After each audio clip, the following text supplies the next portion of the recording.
Good day, everybody, and welcome to the latest in the Leprosy Mission's occasional webinars. Thank you very much for joining us today, and thank you to those who cannot join us today but will listen to the recording later. My name is Janine Ebenso, and I work at the Leprosy Mission International Office in London. For quite a while now, my email inbox has been full of questions about post-exposure prophylaxis for leprosy, or PEP, as we tend to call it. So this webinar is long overdue. And the Leprosy Mission is proud of our partnerships with other leprosy organizations within ILEP and the wider Global Partnership for Zero Leprosy. And we are really pleased to partner with NLR on a number of PEP initiatives. And I'm joined today by a panel of experts from within the leprosy world. Joined by Mr. Duane Hinders. Duane is a public health policy specialist who was the National Director of NLR's field office in Brazil for over 8 years, before moving to his current position as Program Manager for the PEP Plus project based at the NLR International office in Amsterdam. Dr. Wim van Brakel holds a medical degree, an MSc in Infectious Disease Epidemiology, and a PhD in leprosy-related neuropathy. He has worked in Nepal and India in leprosy control and in research. Dr. van Brakel is a medical director, is the medical director of NLR, is the chair of the ILEP Technical Commission, and a member of the steering committee of the Leprosy Research Initiative. He was formerly chair of the WHO's task force on definitions, criteria, and indicators for interruption of transmission and elimination of leprosy.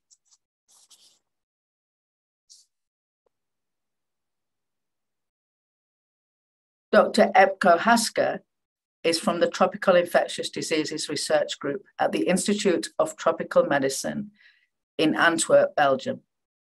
EPCO worked in leprosy and tuberculosis control in Nigeria, Afghanistan, and Pakistan, Ukraine, and Central Asia before joining ITM in 2008. He is part of the research team on the PEOPLE project, the PEOPLE study. That is the post-exposure prophylaxis for leprosy in the Comores and Madagascar, and is the principal investigator of its successor, the PEOPLE trial in the Comores. Dr. Arie de Cruijff is a medical officer and the outgoing leprosy mission representative in Mozambique. He will be joining us at the Leprosy Mission International Office team later this year to take up a new position as global lead for innovation and improvement. Thank you for those of you who sent in questions when you registered, and we're going to tackle as many of those as we can today. And any that we cannot tackle, we will answer via the Leprosy Mission website and our social media channels in the coming weeks. So, first of all, Wim, may I ask you to summarize for us all, what is PEP?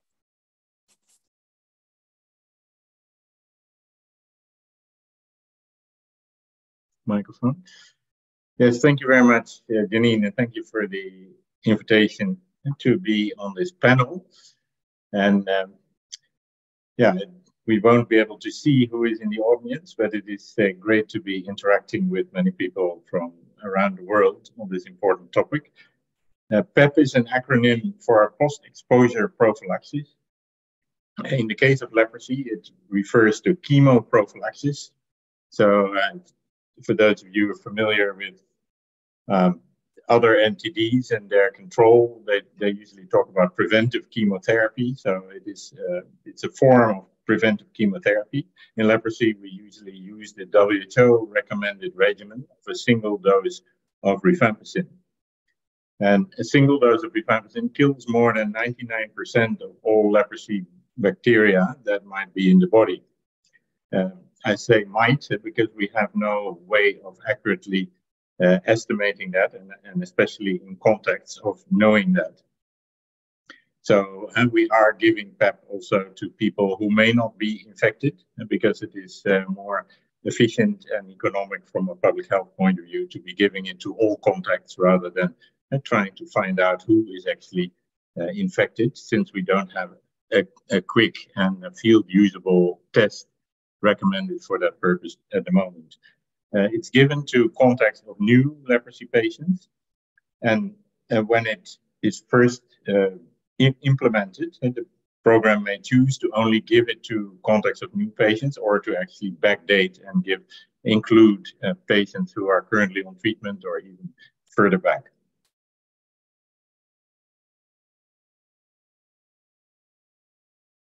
And could I ask a follow-up question? You said it's given to contacts of index cases or new cases. What kind of contacts is it intended for? Is it just for those in the same house, or are there different kinds of contacts?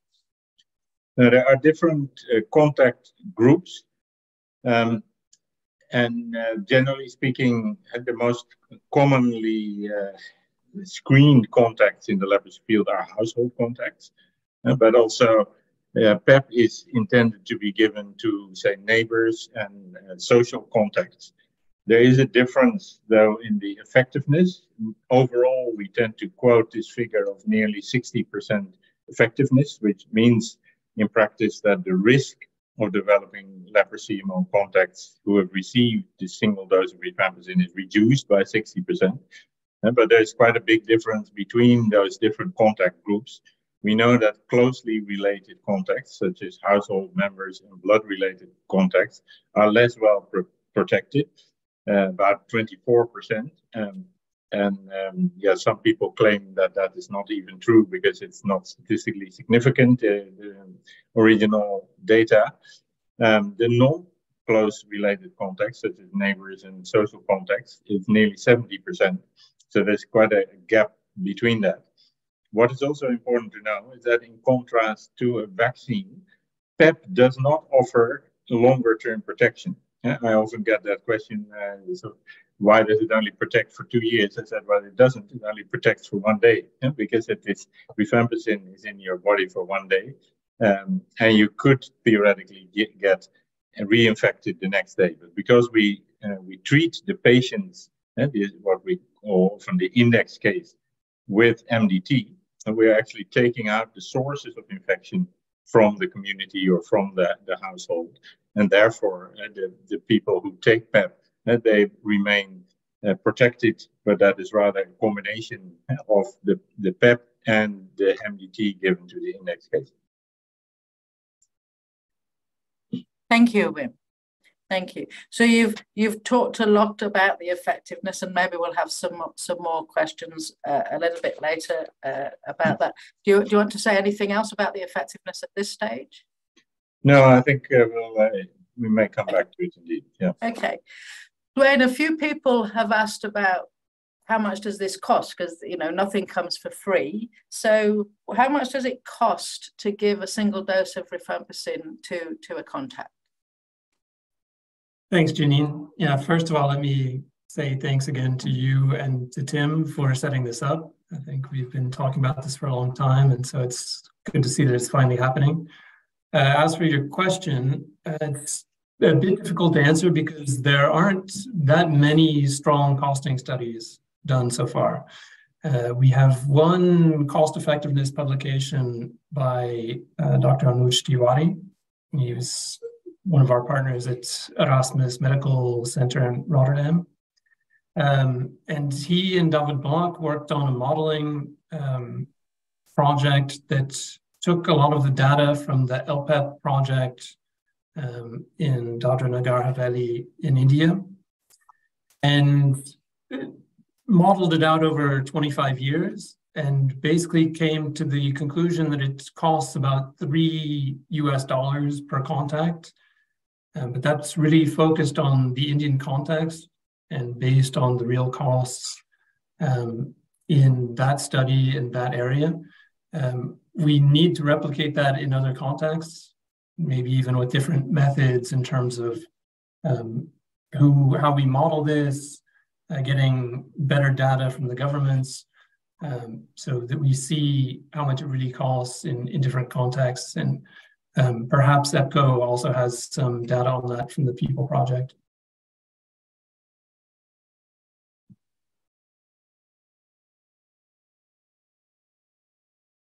EPCO, do you have any costs from the People Project? Not yet from the People Project. That is something we are still to analyze.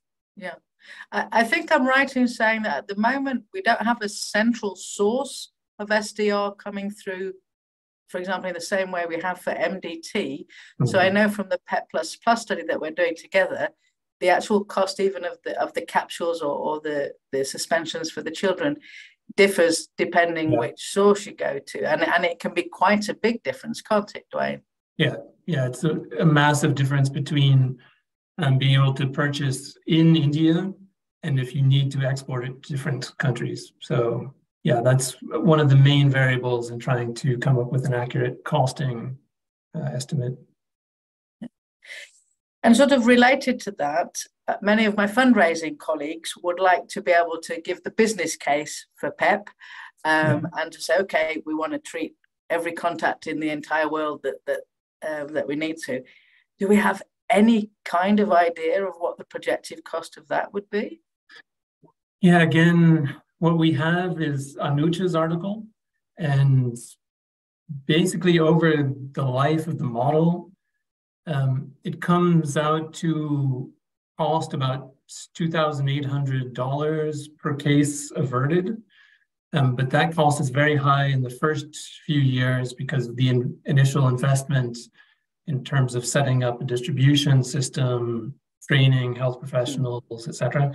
Then it falls quite a bit towards the end of the study.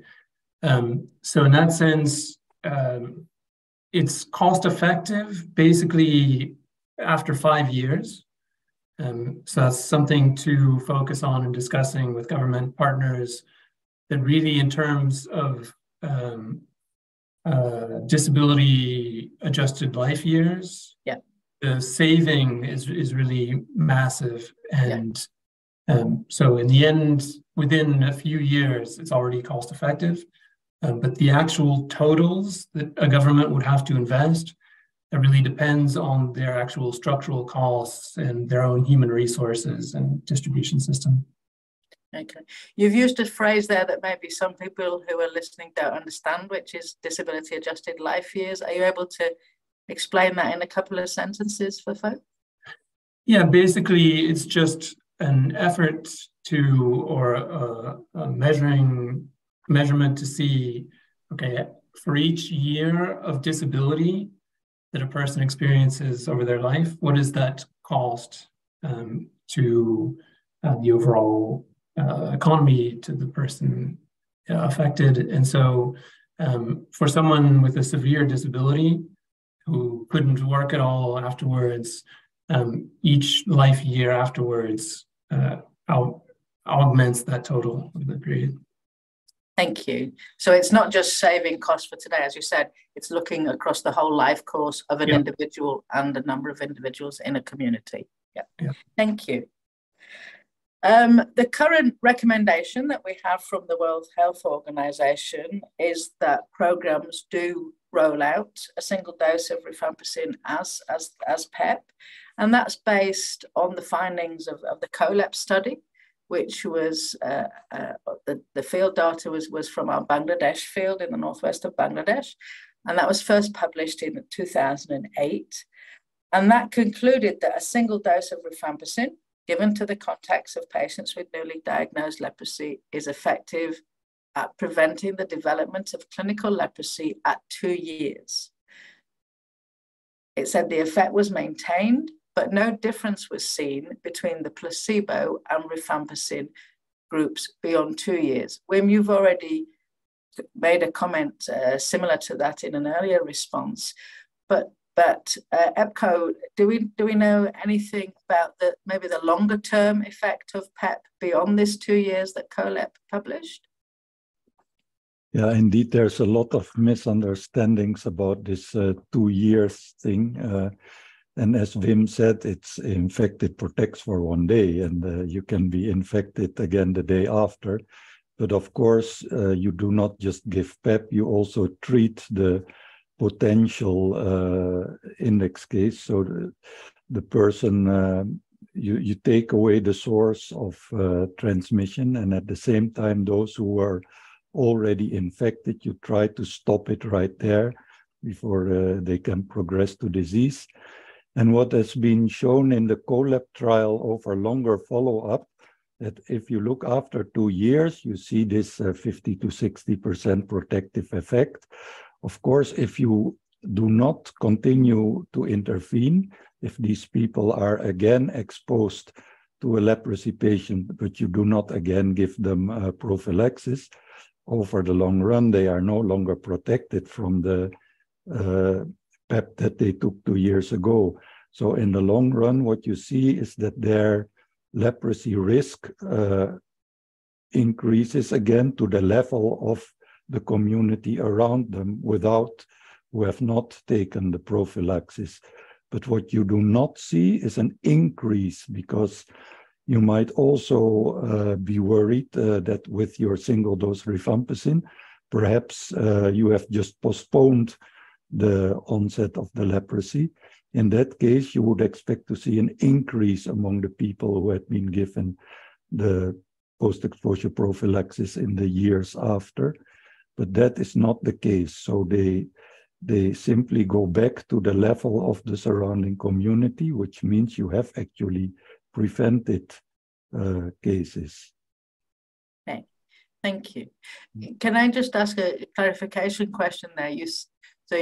You said if we don't continue to intervene, then there are risks still there. Does that mean it's possible to give a subsequent dose of PEP sometime later? Is that what you're talking about, or are you talking about something different? Yes, for sure. And for reasons because of this debate about resistance, but I think we are exaggerating a bit in this because the risk is really minimal. We in our trial, we say we will not give rifampicin again if somebody has already received less than 2 years ago. But what you should be doing is every time when a person is again exposed to a new patient with leprosy, you should give post-exposure prophylaxis to make sure that if this person were infected, that the infection will not progress to disease.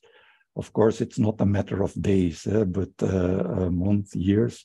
Yeah. So 2 years is a safe cutoff to say, okay, if it's 2 years ago and the person was since that time again exposed, we should again give post-exposure prophylaxis because, yeah, it's not a vaccine. It works only for a short period.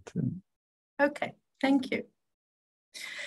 Now, we all know that SDR PEP is not without its critics, and among them are clinicians, including some leprosy mission clinicians, and they question whether it kills pathogens in those with higher quantities of M. leprae in their bodies. So what they say is that the studies that they've read, the published studies, show effectiveness in paucibacillary cases. But Wim, what about in multibacillary, those with a higher bacterial load? Yes, thank you. Indeed, that is a very common point of debate. It is fair to say that the COLAB study was not powered to do that sort of sub-analysis that has been done and that has led to some people saying, okay, the overall effect is so much, and others saying, yeah, but wait a minute, the effect either on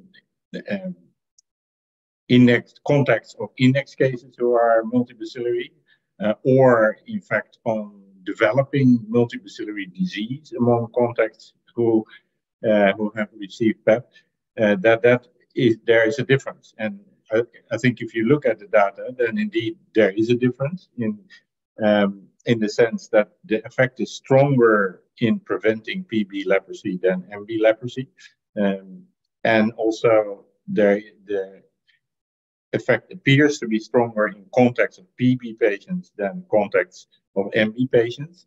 But what we don't know is whether this is partly you could say a statistical effect due to the fact that in Bangladesh, the great majority of cases is actually falsibacillary. So among the hundreds of index cases that were enrolled into the study, the great majority was actually falsibacillary. And similarly, among the new cases that were detected during follow-up, there was only a handful that was multibacillary. So there is not a lot of what we call statistical power to say something about that MB group either, and the MB group of index cases or the MB group of cases that were detected among the contacts. If you look at the figures without looking at these so-called p-values that tell you a bit about the statistical significance, then the direction of the effect is similar in PB and in MB cases. So it could well be that it is a matter of just having too few of those MB cases and MB index cases in the study. There is a logic, of course, if you just look at biological plausibility. People who are developing multibacillary disease are more likely to have a higher number of bacteria in their body. And so if they are not given PEP at an early stage during that process, it may well be that they have so-called subclinical leprosy, which is beyond the level where you can cure it with a single dose of rifampicin. And so the fact that that is more likely among MB cases, I would readily believe. But it is, we know from having implemented this LPEP project, for example, in a district in Indonesia, which has 80% or so of MB cases, and where you now see quite a steady decline in the number of new cases. While we cannot prove that that is only due to PEP, and it probably isn't only due to PEP, but it definitely shows that if MB wasn't prevented at all, there would have been hardly an effect in that district. So Otto, I can see you've got your hand up. Did you want to add to that? Yeah, I just wanted to add that in the data from the people study, we had 71 leprosy patients who had received PEP but nevertheless developed leprosy. And among those, 31% were MB, whereas overall the proportion of MB was 38%. So I think this shows that, well, the numbers are small, but it's not that PEP would only prevent PB. Okay, thank you. Thank you. Go. So I'll stay with you. I'll go for my next question. So again, Wim mentioned earlier about the different types of contacts and maybe the different kinds of effectiveness of PEP. So the COLEP study, as Wim said, did show a lower effect in close contacts than in the neighborhood contacts. But the WHO guidelines don't have PEP in isolation. It's linked with contact screening, and are recommending it for all contacts. So, do you have any evidence from your people study and other studies to show the different effectiveness? Yeah, well, if in the people study we see two things. We see, first of all, as anywhere, that household contacts, but also neighbors within 25 meters, even within 50 meters, even within 75 meters, have a much increased risk of developing leprosy when you compare them to those living at 100 meters or further from the nearest other person with leprosy.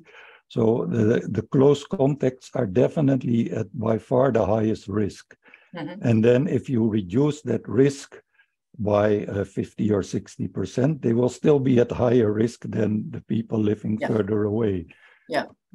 What was seen in the COLEP trial was that the protective effect of PEP was less among blood-related contacts. Actually, in the people study, we don't really see that. Well, we don't know whether they are blood related or not, but we know whether they are household contacts or not. Mm. And overall, the individual effect that we see in the people study is lower than in the CoLab study. We see only about 40% of protection. But among the household contacts, and again, it's small numbers, but it is still significant, the protection is 60%. Mm-hmm. So it's not less. So it may also vary between different contexts. So it may be different in Bangladesh than in Comoros. But certainly we don't see less of a protective effect among close contacts, among household contacts. And we definitely do see a much, much higher risk among household contacts and among neighbors than among those living further away. So it makes perfect sense to target with active case finding and PEP those who are household contacts or neighborhood contacts close by. Yeah. Thank you. Thank you. Duane, I know you're struggling to get rifampicin supplies to many countries for the PEP Plus study. And, you know, a number of our field staff have asked, how can countries ensure a reliable source of lucifampicin or the solution to actually implement PEP? Indeed, this has been a major challenge for a lot of countries, especially since the COVID-19 pandemic.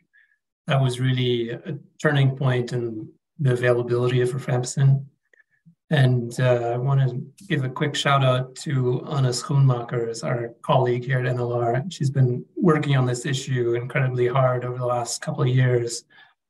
And a lot of her advice has been taken up by the different ILEP members and led to an ILEP declaration this last December on some of the steps we can take to overcome this. The first thing that I think a lot of countries haven't tackled yet is getting rifampicin formally registered as chemoprophylaxis against leprosy. So it's one thing to adopt SDR PEP as a national policy, but it's another to get it registered with the Food and Drug Administration or the Directorate General of Drug Administration, those types of bodies. That really helps speed up the process of purchasing the rifampicin, etc. So that's one thing that we try and push all the countries to look at first. Then, of course, the next step is really to look at national or local suppliers, particularly in India.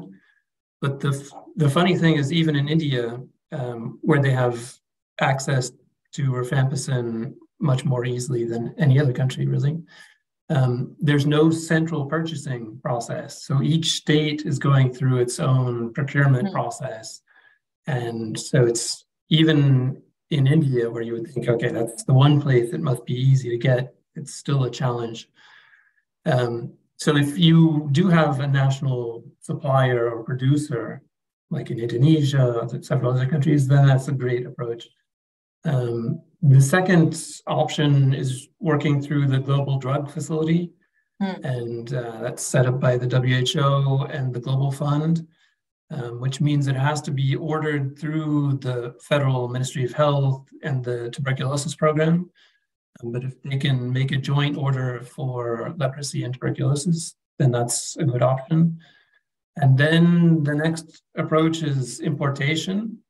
Again, most likely through the companies, pharmaceutical companies located in India, Sandoz or Novartis, Lupin, McLeod's, etc. There's a new one, Centurion, that we're using for Bangladesh.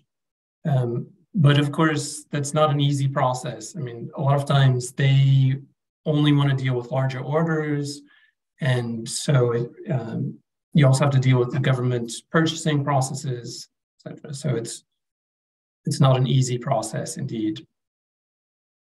As it's a WHO recommendation, I mean, has the Global Leprosy Program looked at getting it into countries in a similar way as we get MDT into countries, you know?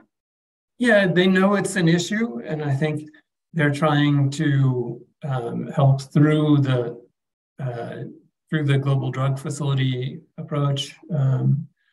But ideally, we would also have Novartis take this on and sort of the partnership, much like MDT. Yeah. So yeah, it's something to advocate for. Okay, thank you. So on the flip side of that, there are people who are nervous to have rifampicin all over the place, and there are people who are concerned that using rifampicin as PEP will lead to rifampicin resistance, and particularly, the TB programs might be worried about that. Wim, what response do you have to those concerns? Yeah, I think it is definitely true that if people who have untreated lung tuberculosis were to be given repeated doses of rifampicin, that there is a risk of so-called selecting rifampicin-resistant mutants, so bacteria who happen to be resistant against TB. If you have a very large quantity of bacteria in your body, then statistically there will always be some that are already rifampicin resistant. And if you then would give repeated doses of rifampicin only to such a patient, you would help select those bacteria that are already resistant. So that risk is real, but it does require, first of all, a large number of TB bacilli. So generally, it is assumed that those patients would already have signs and symptoms of lung tuberculosis. And so it's essential that before we give PEP to anyone, that we screen for signs and symptoms of TB. And WHO has a list of 5 key questions that you can ask about coughing for more than 2 weeks, about weight loss, about coughing up blood, and questions like that. And if those are all negative, then you can be assured that at least that person doesn't have sort of more advanced stage of lung tuberculosis, in which case they also would not have enough bacteria in the body to be likely to select any of those mutants that may be resistant to TB. So that is the first thing. The second is that it is important not to give repeated doses of rifampicin. And that is where it is fairly arbitrary frequency of less than or not more than once in 2 years that EPCO also mentioned came from. There isn't really anything magic about that. I think there is no more risk if you were to give it once in 1 year, for example.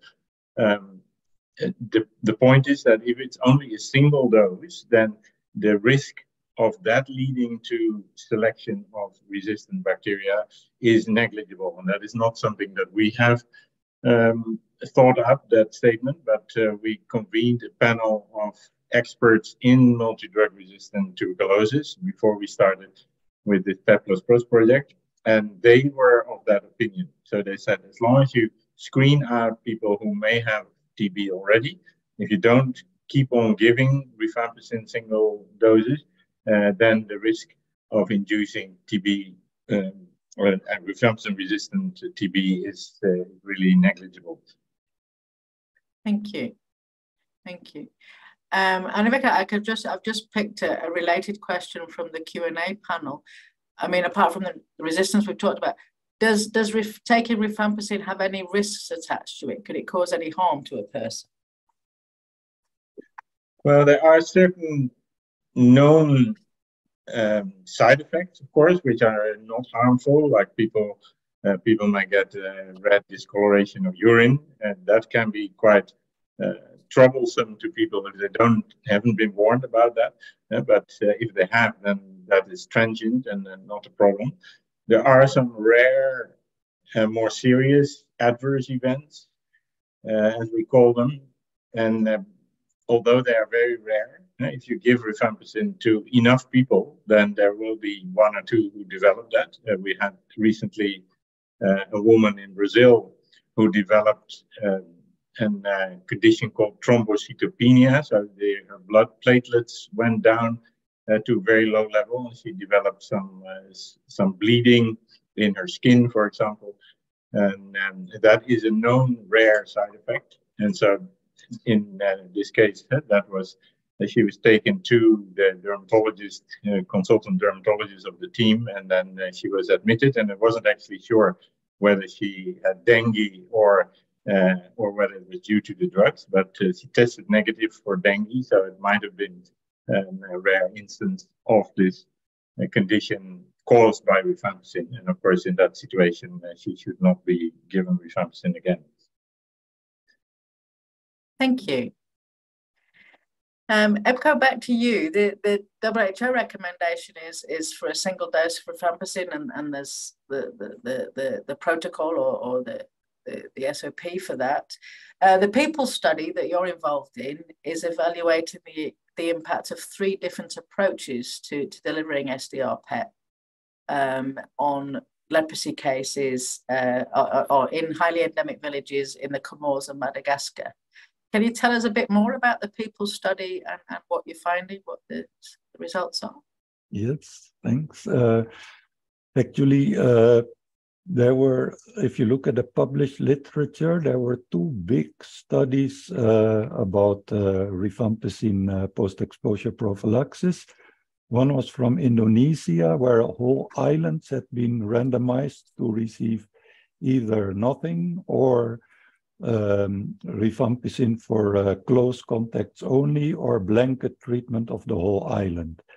And there they saw no difference between the island where they gave nothing and where they gave to close contacts only, but they saw a 3-fold reduction in incidence in the island where they did the blanket treatment. And then we have the COLAB study that showed at individual level a 50 to 60% reduction in risk of leprosy after 2 years.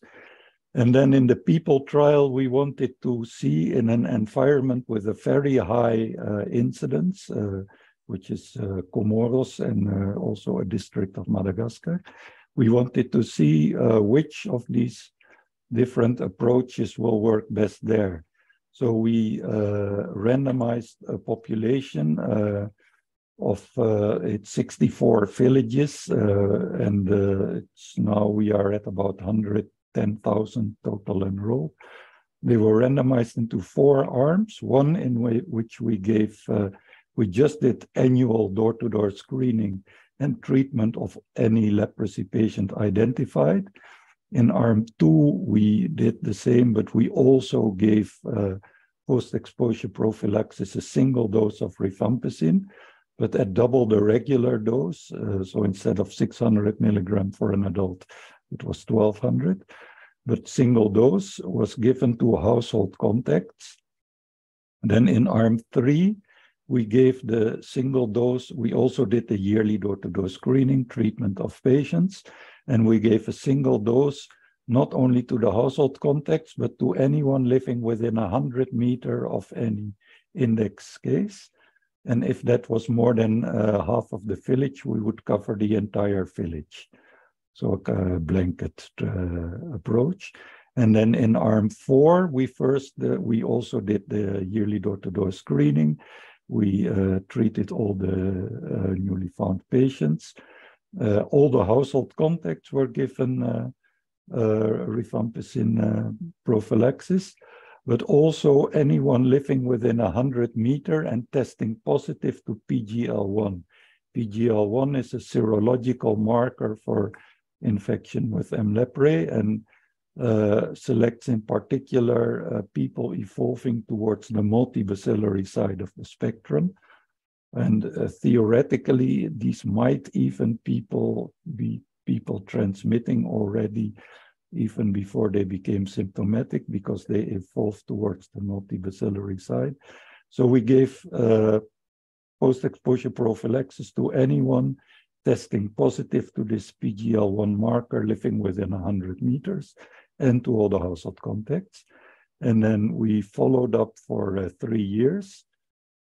And now we have just finalized the final screening round that took part in 2022. And we are now comparing at two levels.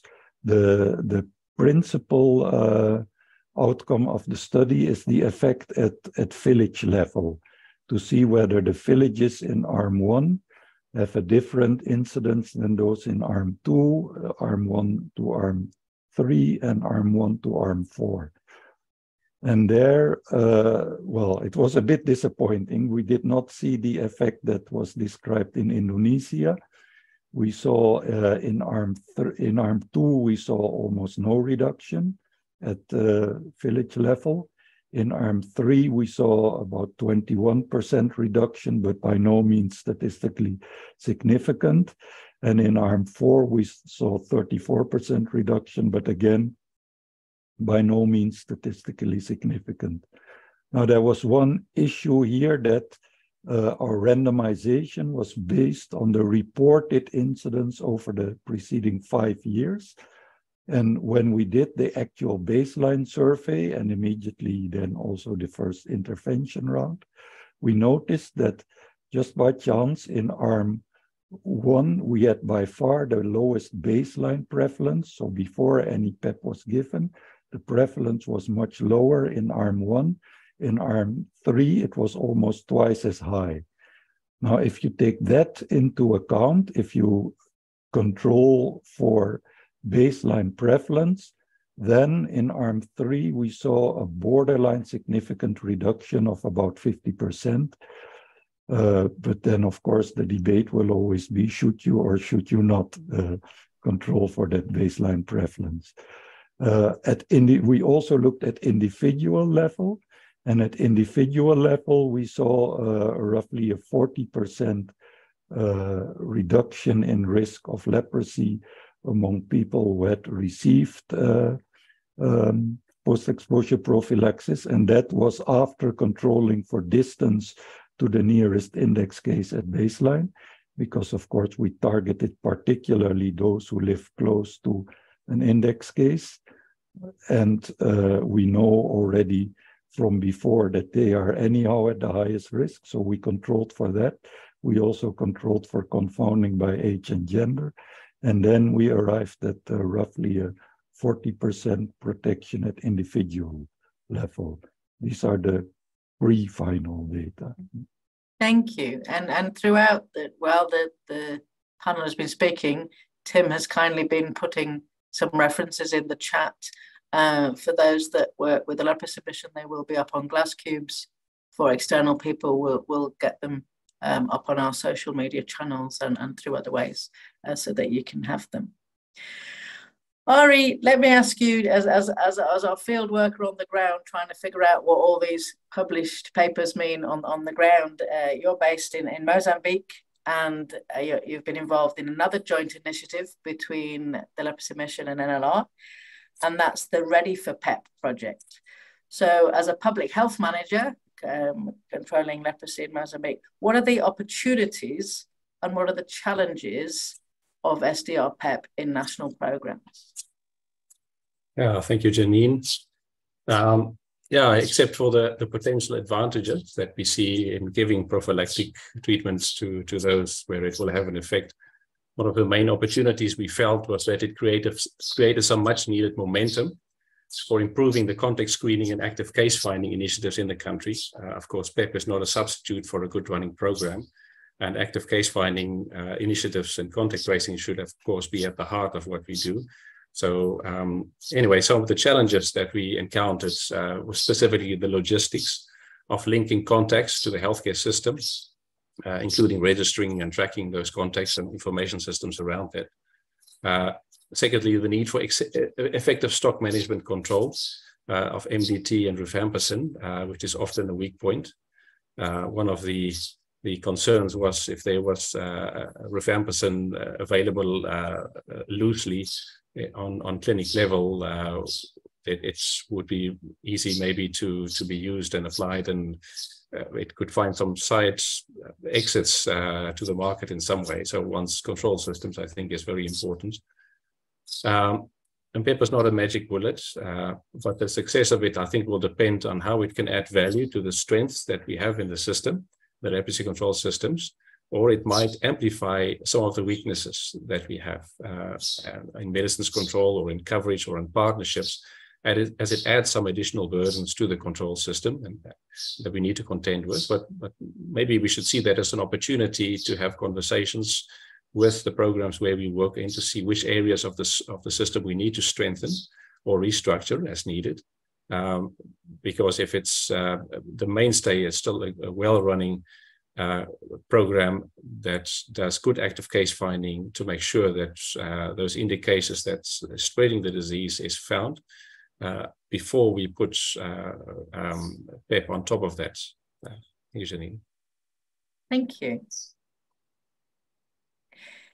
In September 2000, there were a systematic review and meta-analysis of chemoprophylaxis for leprosy concluded that the evidence shows that chemoprophylaxis against leprosy is an effective way to reduce the incidence of leprosy, particularly in household contexts. But it also said that the role of chemoprophylaxis needs to be re-examined using newer drugs, given that we've got continued case detection. We haven't been able to tackle the level of case detection annually. And we know that at the moment, there are a number of different PEP regimes being tested. And for example, NLR and the Leprosy Mission are working together on the PEP Plus study. Duane, you're the global or international coordinator for that study. Can you tell us a little bit more about the PEP Plus study and what it's hoping to achieve? Yeah, of course. And many thanks to the Leprosy Mission International and the Global Fellowship partners that are supporting the study in Bangladesh. It's really great to be working with another partner like TLMI. One thing that we really want to focus on in PEP is not just to think about distributing medication, but that it really should be part of a holistic approach, right?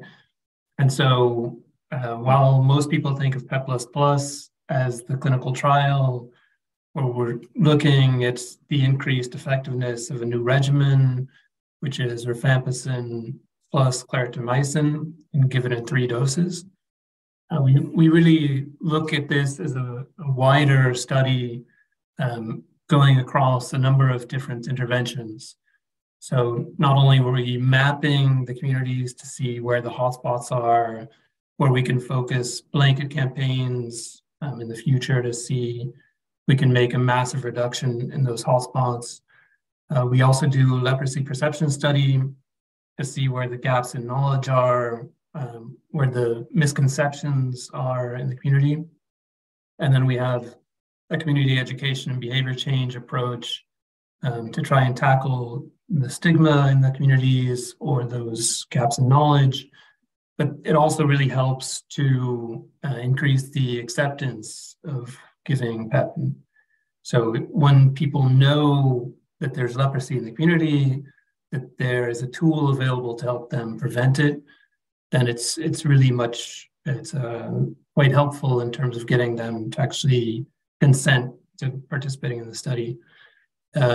We also looked at field tests at a time to see if we could see infection within the close contacts, etc. So this is all, of course, couched within the public health system strengthening. We have to make sure that the health professionals know what leprosy is and can help diagnose any cases that we might suspect in the field, etc. So really thinking of PEP services and not just giving out medication, right? So we've been moving with the trial.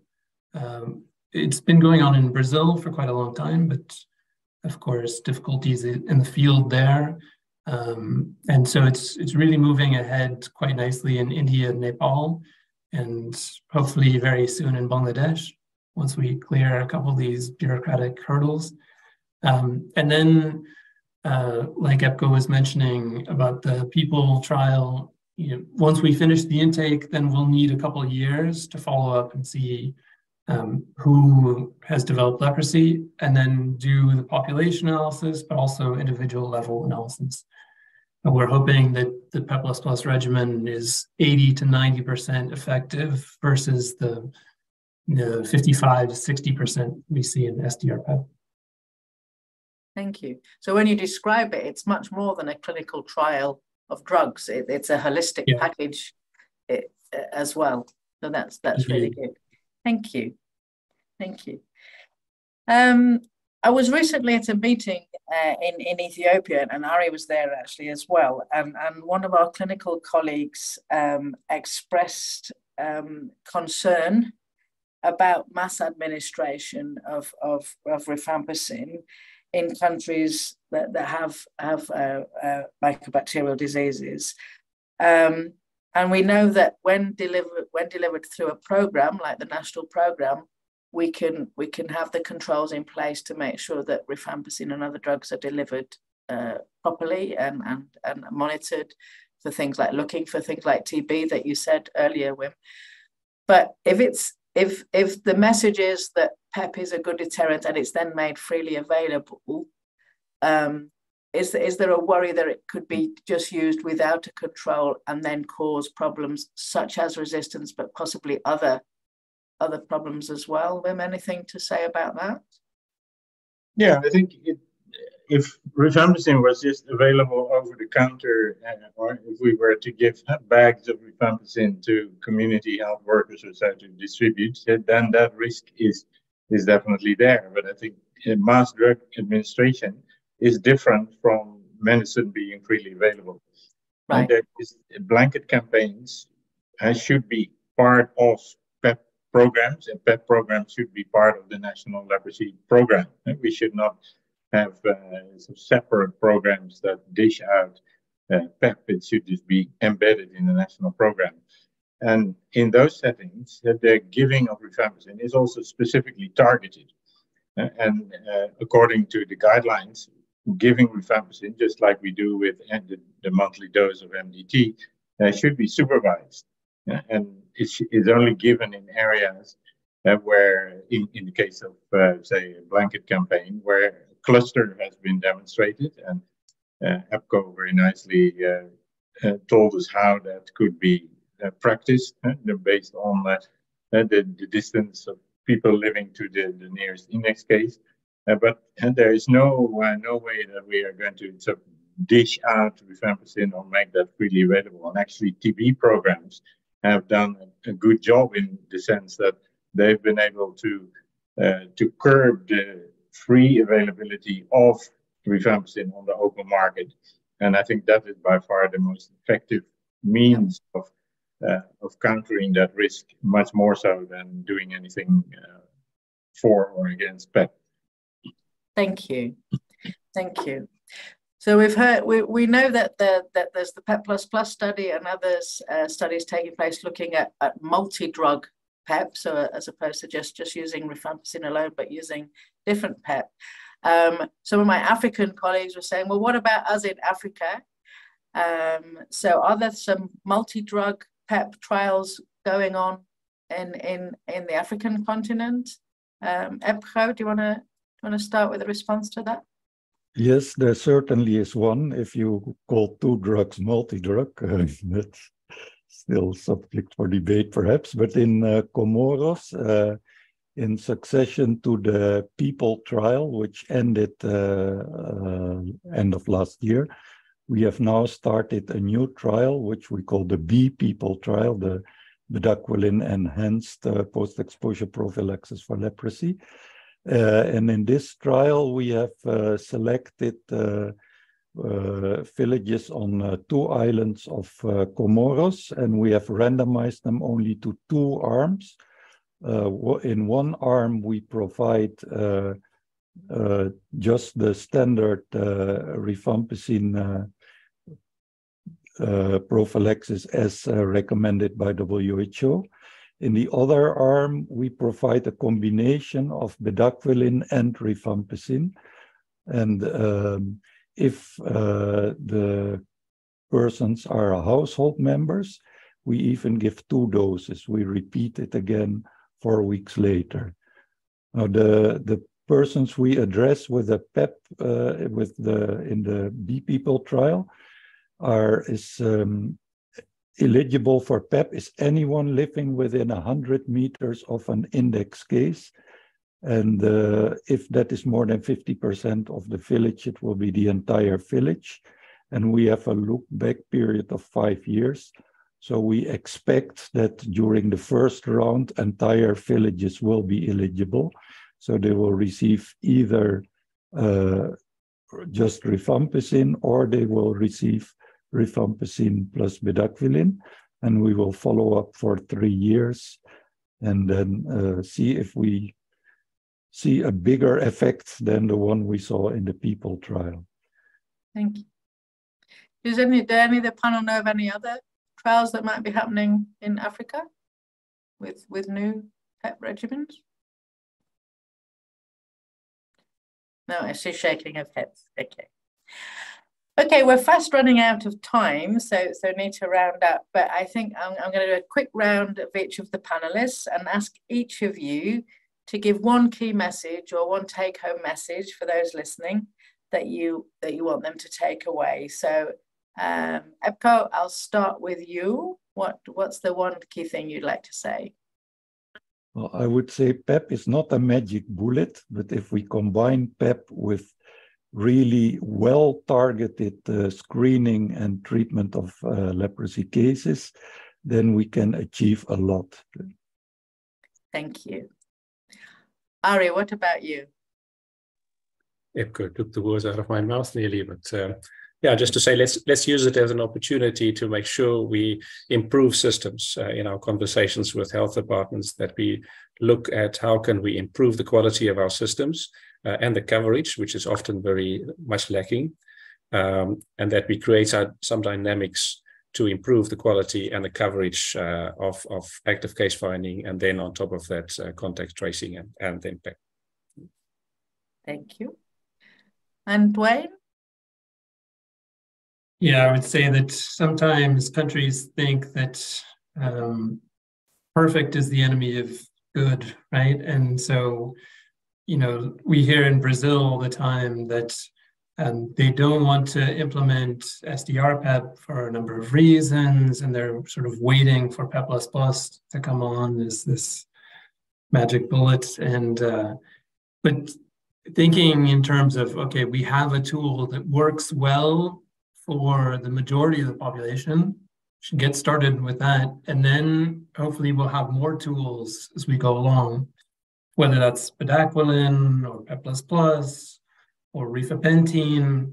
There are a lot of ideas out there, and hopefully in a couple of years we'll have multiple tools, and it won't be one size fits all like it is now. But for the time being, let's use what we have. Thank you, Duane. And Wim? Yeah, thank you. I would say PEP is a wonderful new tool in the fight against leprosy, but as was said, it is not a magic bullet. A more powerful regimen is needed, and additional implementation strategies need to be tested. However, I believe that we are that the end of leprosy as a disease is on the horizon, and widespread and sustained implementation of PEP will accelerate our journey towards that horizon. So I would say let's go for it. Thank you. Thank you all for giving your time and your knowledge and experience to us. And thank you to all of you who've signed in and joined us for this discussion. And you can find out more about the work of the Leprosy Mission, including what we're doing on PEP, at leprosymission.org, and more about NLR's work, including the Ready for PEP project, or the PEP++ project, and others at NLR International.org. So once again, thank you to our panelists. Thank you for joining, and wish you all a good day.